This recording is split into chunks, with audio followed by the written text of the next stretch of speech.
Nations, Sister Monica, for your comments. Good morning, everyone. I guess for me, at the heart of today's press conference is that scriptural vision from Isaiah that speaks of turning our swords into ploughshares and our spears into pruning hooks. And I was sitting and thinking about today and thinking, imagine a world where the money being currently spent on the arms weapon was being used for education, health, development in our poorest nations. Imagine a world where money being spent on destruction and violence could be used for the employment of people in a renewable energy. Imagine a world, what it would be like if we believed in the human dignity of each person. This is hardly the vision I see that our current government has in its decision to become exporters of weapons that kill and maim human beings. It's a disturbing fact for me that our government wants to spend more money on the export of weapons and at the same time to lower our international aid. I believe governments have a moral obligation not only to ensure strict compliance with export control of weapons, but also to avoid sales that will probably bring about human destruction. Never before have there been so many migrants and refugees in our world. Most of these come out of violent and war destruction situations. I wonder, as a nation, have we betrayed our ideals? Have we traded these ideals for the sake of marketing our weapons?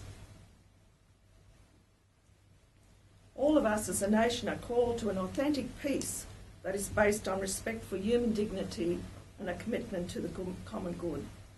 And I see this in movements like today's gathering, movements like Pax Christi, Me Too, the global campaign on military spending.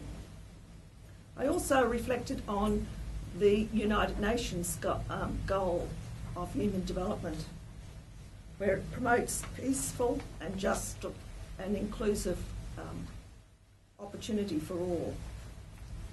And so I believe that it is important that governments and civil society and communities work together to implement these lasting solutions, to reduce violence, to deliver justice, to combat corruption, and to ensure inclusive participation. I believe there is a moral imperative to reduce the production and distribution of arms as much as possible. This means that there's a need to have an effective arms trade treaty. It means that people across our nation and our world are called to be facilitators of peace. As Etty Hillesum said, each of us moves along in the direction of war every time we fail to love. And Teilhard de Chardin says the most important moral imperative of this time is to raise the power of love upwards. I don't think the exporting of weapons of war will achieve this.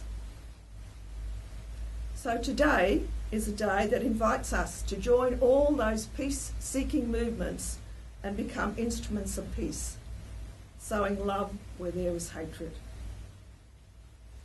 The Sisters of St. Joseph recently called on the Australian government to prioritise education, health and good governance among the deprived peoples and nations of the world, rather than spending millions of Australian people's dollars on producing and exporting the means of destruction.